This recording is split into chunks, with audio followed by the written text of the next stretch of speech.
Hi everyone. This is the mini session with me and Chiome for recording or archival purposes. But right now, I'm finishing lunch while Chiome goes to the bathroom. So, hello Jen in the future, probably. And Taco maybe. And maybe Chiome too.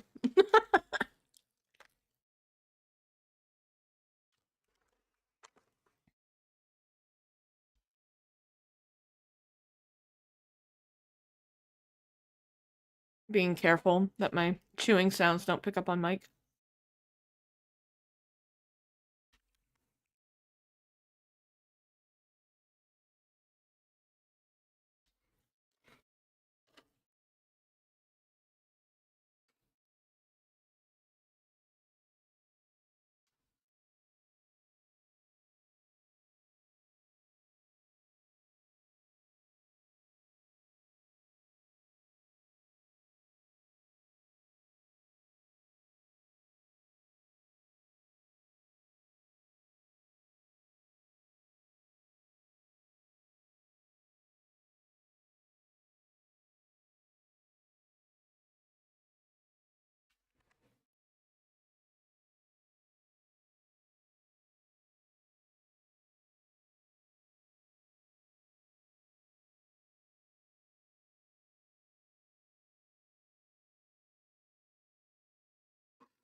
Hello. Hello. Can you hear me? Let's see if my MacBook behaves. Okay. Seems good. Say hello to Jen in the future. I am recording it for archive purposes, but Oh, you're already recording? Okay, hello, Jen. say hi, Jen. Hi, Jen. I can't Um, really do a backup like Taco does because I have no idea how to do that. That So is okay, because it's up to you. I confirm that it is streaming on YouTube, so like and subscribe. Like and no, don't. Okay, so I really don't think this will be very long. Yep. But Okay. I mostly because like we do only play for like 2.5, maybe 3 hours, so I didn't want to like take up a half hour of everyone else Yeah, that's fair. necessarily. Um, hold on. What are you eating though? An Italian sub. Okay. It's Still delicious. don't know what that means. It's like this. Like, what Um, is an Italian sandwich in an American's opinion? um, Let me get the picture that where I went to Jersey Mike's. It looks like this. Or this. The funniest thing just happened. The image appeared very blurred first, and then slowly materialized like a fucking apparition. Censored. Yeah, it appeared all blurry like a mist, and then the fucking sub appeared. So it's That is a lot of ham. well, so Oh my it's god. provolone cheese, ham, prosciutto, capicolo, salami, and pepperoni on bread with lettuce and tomato and olive oil. Dude. I'm just gonna say, a regular Italian eats only one type of sliced meat at a time. We just This is slap it all very together. weird to me. No, you can't really appreciate the nuances if you eat them all together. You have to savor them separately. Or all together in That's one no, sandwich. that's too much meat. And gabagool. It's too much meat. I would just, take out half of the meat and make another sandwich. More sandwiches. This is how Jesus did it. I kind With the of fish. I do I mean one what they call a regular, right? So that's Mhm. for me, that is like 2 sandwiches, but some people will just eat one. Like they'll be like, "That's a sandwich," and I'm like, "No, that's 2 sandwiches, my friend." I've never seen the famous Subway footlong Mm. because in Japan they only gave you a smaller part. Like there was no option to get very big one, as far as I remember. Well, I think inflation killed the footlong. I Oh, think they stopped selling it at some point. rip. That's very sad. Also, Subway like rebranded to be like a healthy brand. I mean, as far as junk food goes in Japan, it's not a bad one because you can put a lot of veggies in it. Right. So could be Um, worse.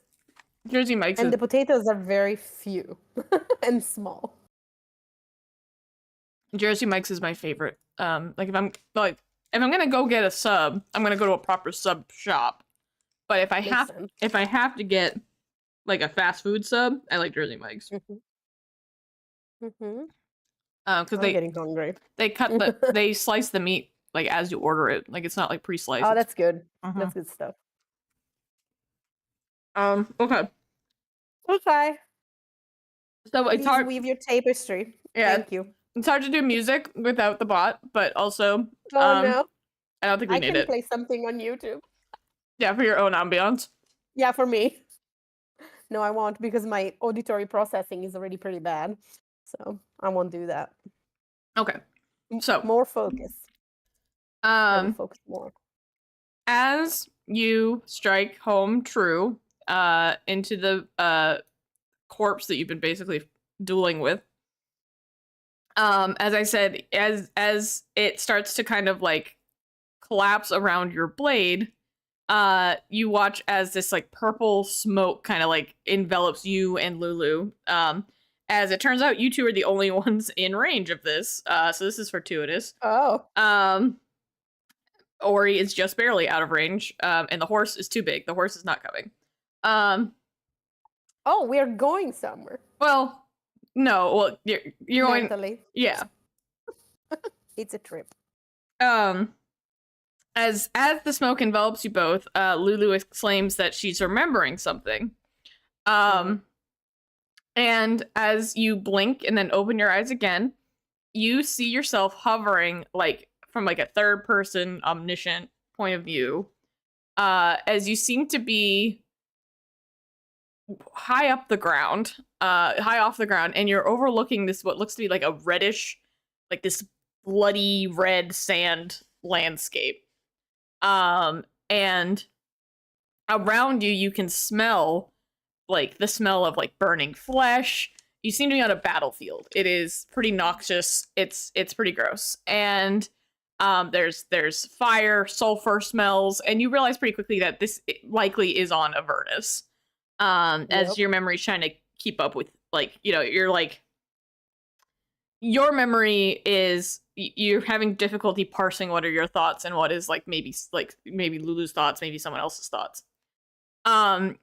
But as you're kind of high up off the ground, you look around kind of getting your bearings in front of you, and you see about maybe 50 feet out, you see what looks to be a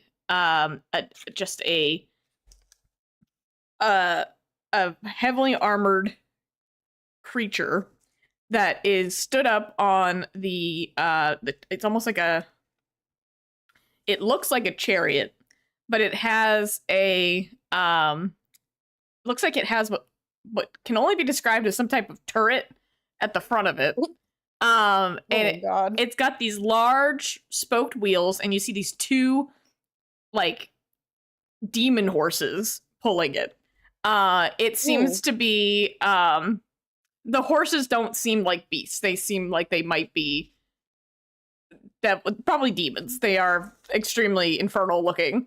And they're pulling up, and as this thing kind of careens towards you, you feel this like pain in your chest.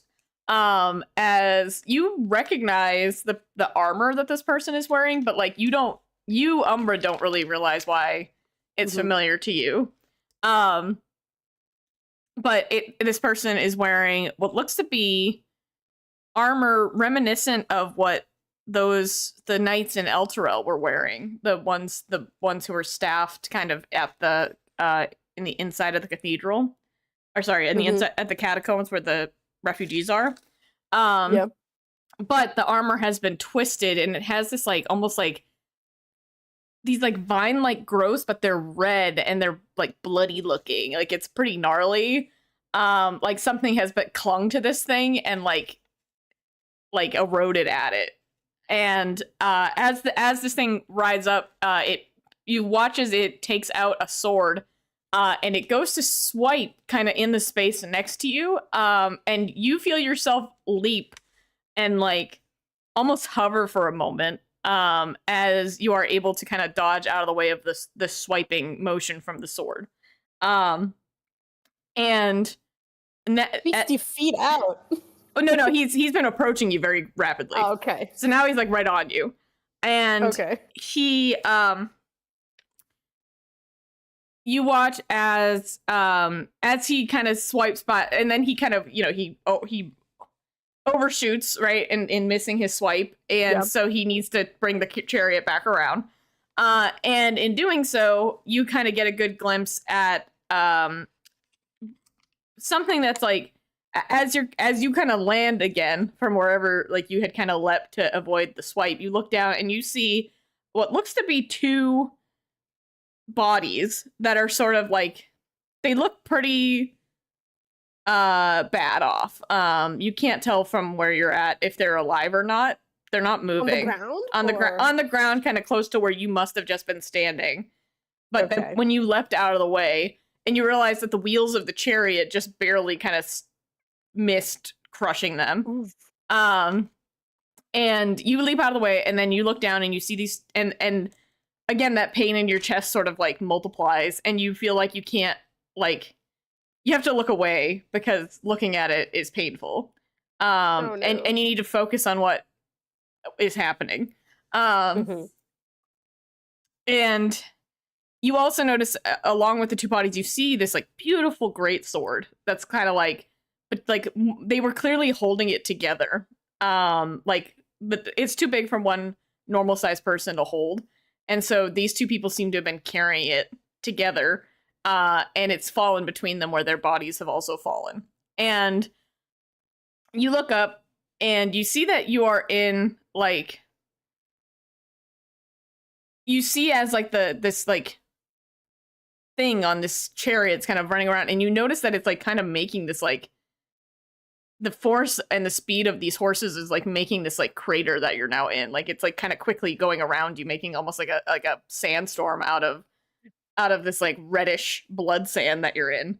This is such a gladiator arena visuals. Yes, and you realize that like you're gonna have to get these things out and the sword out, and oh boy. So luckily you feel yourself able to, you're not 100% sure how from your current anatomy, but you lift the things up and you feel that you've like secured them. You're not really sure how that's possible, but in this mind memory moment that you're having, you're pretty confident in that. And then as the chariot kind of loops around and then it kind of comes in, it's going to come right at you again. This time you brace yourself. You're not going to dodge out of the way when it swipes at you. And as this thing like charges you, you get and you settle your weight and you brace. And as you do, you watch now, like you can feel the impact now of this thing as it coming at you. It's coming at you. It's coming at you. You want to dodge, but you know you're not gonna. And it impacts you, and you realize that you have tusks that are huge.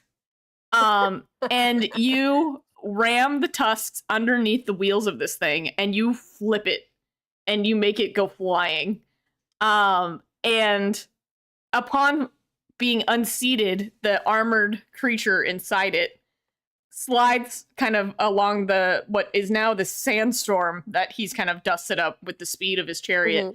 And he slides along the ground covered in sand, coughing, and you approach and you watch as like a large like shadow falls across this thing's now like pretty broken up armored body. and you feel this deep pain in your chest as you step down and crush it. As an elephant, I Yes. suppose. Potentially. I have tusks and big feet. And then you feel this memory of, again, you're not really sure how, but like you managed to secure now this other broken body. So now you've got what seems to be broken bodies and a greatsword? Well, no, you seem to have two small-ish bodies that were carrying the greatsword. You also have secured the greatsword, and now you have this large armored, bleeding, like, husk of a thing that doesn't seem to be dead yet, but like you have crushed it pretty successfully.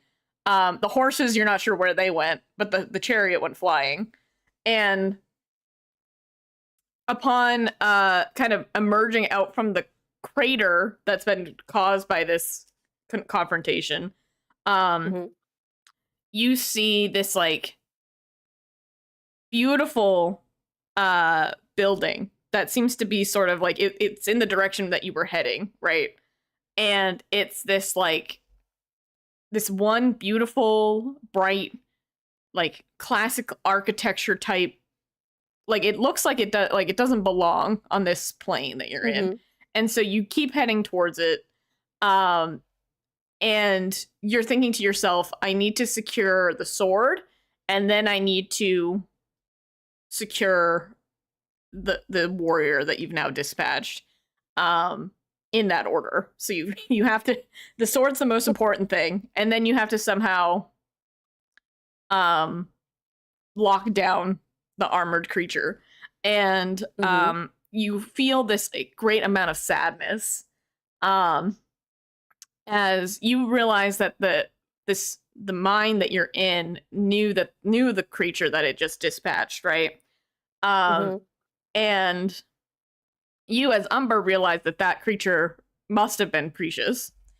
And as the memory is kind of coming back and like you're kind of remembering this, and you realize that Lulu's remembering this, you feel very disoriented, but you kind of feel Lulu's presence trying to stabilize you.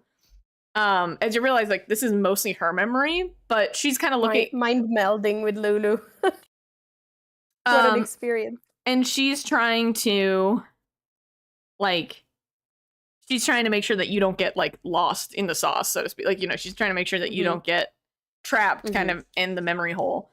And she, as you're kind of, like, now hanging kind of between the memory and, like, coming fully back, and she's trying to help orient you so that you don't, again, your mind's not like broken by this like meld. She explains, she says, I knew him. He was a solar or some type of, he was one of the angels in Zariel's army, but when the devils came,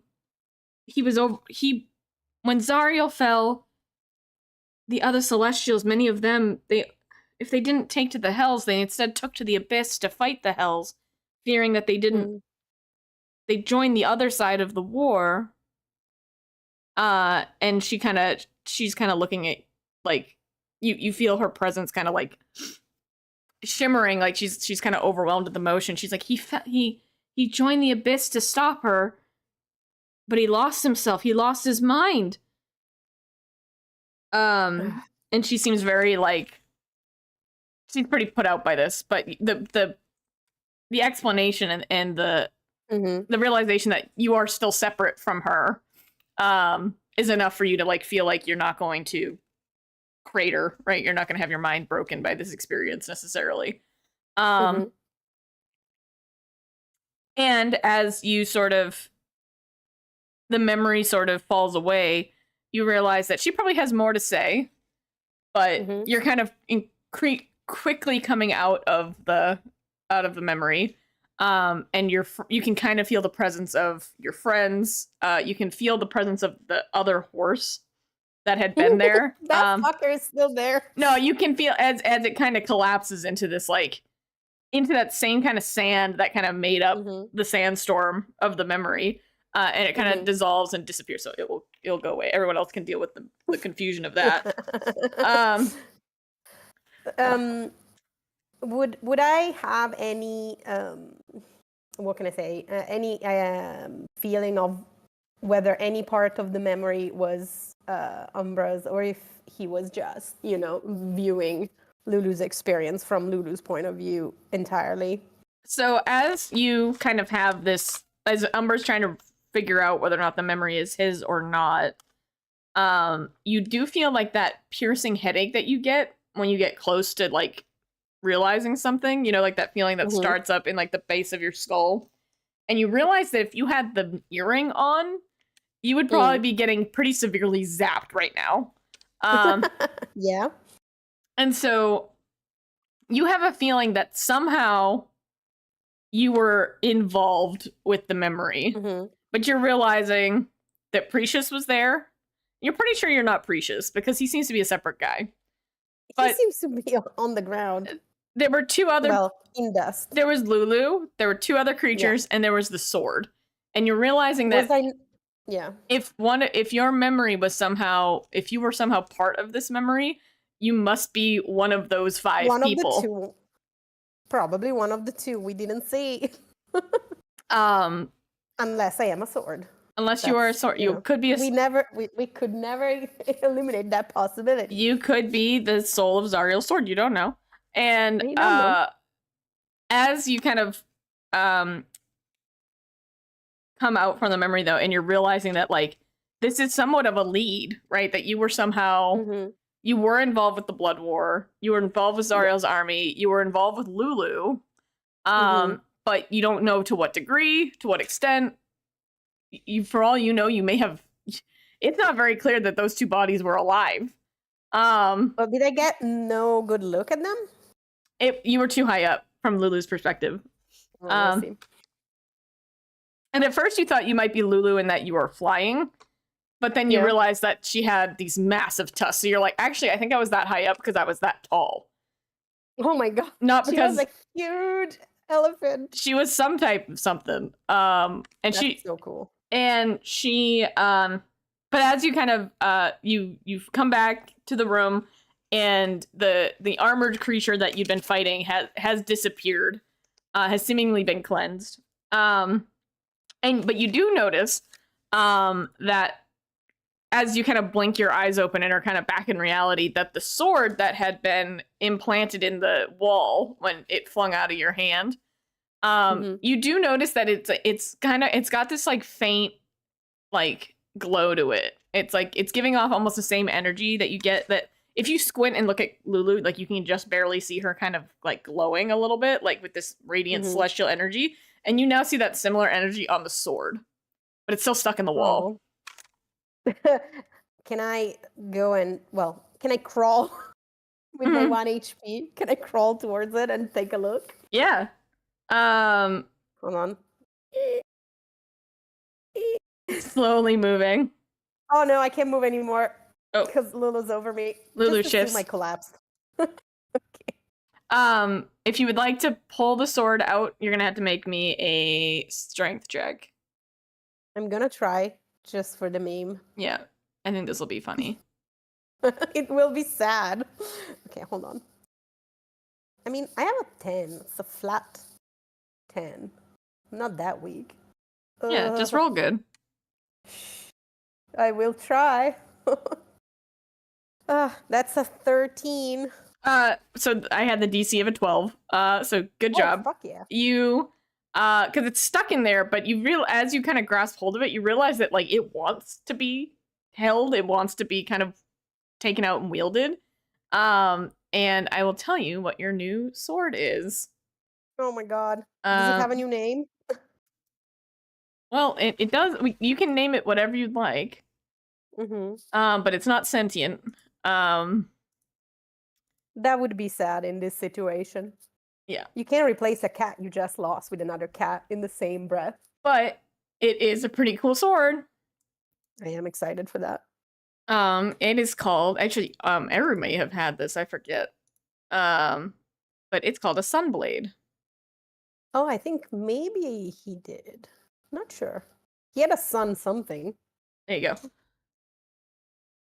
This is going to clash so good with my aesthetic. Exactly. You basically Which is have, part of the fun. and as you take it out from the wall, the kind of glow from it kind of disappears as you kind of grasp at the hilt, and the blade itself kind of disappears, and you realize that you're gonna have to grasp, like, you have to grasp it with the intent to to fight with it for the blade to actually manifest. But the blade itself is actually more of a it's a blade of light, not so much a physical blade. Got it. It's a lightsaber. Mm-hmm. That's so cool. Did you put it in my? I put it in. Well, Where is it? I put the description in your DMs, but let me see if Thank you. I might need to I actually. didn't see it. Oh yeah, I see it. Oh yeah, it's in here. Hold on. Where's Umbra's character sheet? Umbra. I see it. Yeah.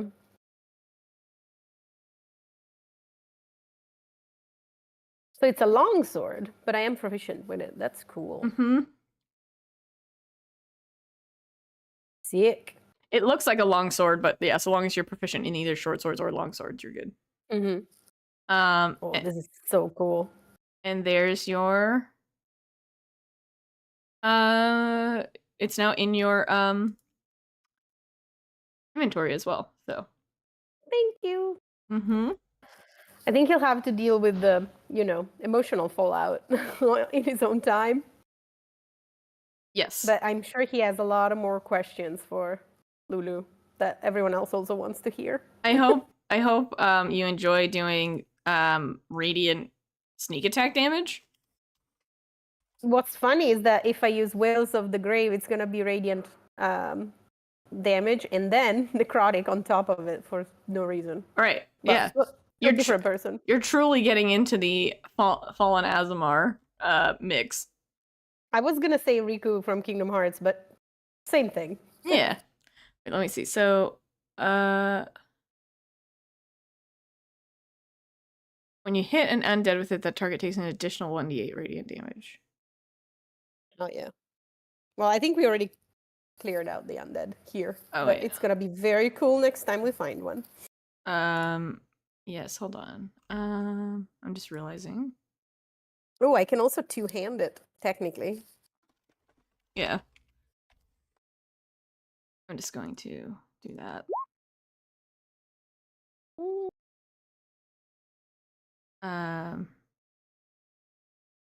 So 4 plus 2. Are you doing math? No, I'm making sure that I Oh, for the macro. yeah. There we go. 1d10 plus 4 plus 2. Is for two-handing. And then yeah, if you do it to undead, we'll just remember you do an extra dice of damage to an undead. Yay! Well, that's it. That's all I had to say. I'm gonna leave him there, like sitting against the wall with 1 HP. With 1 HP, the starting point. The sword's gone, and the horse is gone, and Precious is gone. You'll miss him, even though he was apparently pretty fucked up. Well, yeah. But who isn't? He was a he fell like Zariel, but he fell in the other direction. Zariel. Yeah. Yeah. He fell towards law, he fell towards chaos.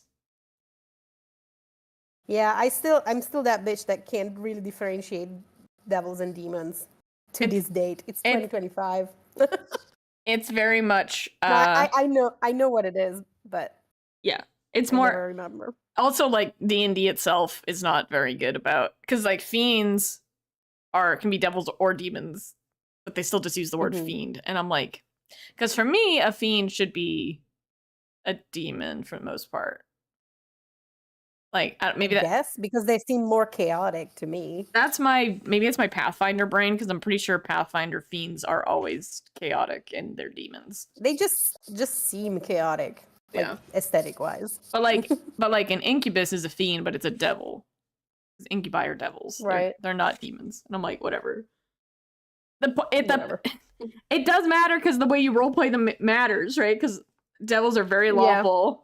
And so like they're all about contracts and deals and things. Anyway, Yeah, I mean the incubus in Baldur's Gate 3 was very lawful. He was like, "Hey, if you do this, I will do that." And Right. It was No, give or take. they're very transactional, which I love. Yeah. Devils are great. Yeah. Demons are kind of like, well, random, so Yeah. less. Just want to watch the world burn, etc. Yeah. They want power for power's sake, and they want. Yeah. Yeah. So wait, so the abyss was on the devil side? No, the demon side. the abyss is demons, and the hells are devils. So you are in So the confusing. hells, but the demons are streaming in from a portal to the abyss from somewhere. The devils don't know where from. Okay. And So that's why they're fighting. They're just clashing down well, there. it seems like the river Styx, because the river Styx is also where mortal souls that are bound to the hells appear when they die. It seems like the river Styx has like this like planar instability, and so that's the demons seem to be hanging out there because it seems like the boundaries between planes is it's pretty weak there. Oh, I see. It's an entryway. Right. So it's possible that the demons are coming in from the abyss, going to the mortal realm, and then popping in from the mortal realm to the hells, which is pretty funny. But They're taking a detour. yeah, I'm not sure. I don't think even I've looked at the adventure. I don't think they don't have the mechanics of like how the blood war is working out logistically for everyone. I'm like, no, who cares? They're like, just make it up. But yeah, when Zariel fell, she fell to the devils, and then in his anguish, Cretius fell to the abyss. And he started to fight the devils on behalf of the demons, which at the end of the day, though, no one, like mortals, least of all, win in that conflict. So Yeah, I mean, nobody wins. Even his horses didn't win. no, Feel sad. and Very sad. and Lulu is, she's a celestial, so neither demons nor devils like her. So I'm going to ask Lulu to get very big. I'll try. It's like, do it. Just do it. It's time to become very big. Time to feed her spinach. Yeah. She hates spinach. She only wants to eat cupcakes. Understandable. Okay, everyone say bye, like, and subscribe. Bye. Bye.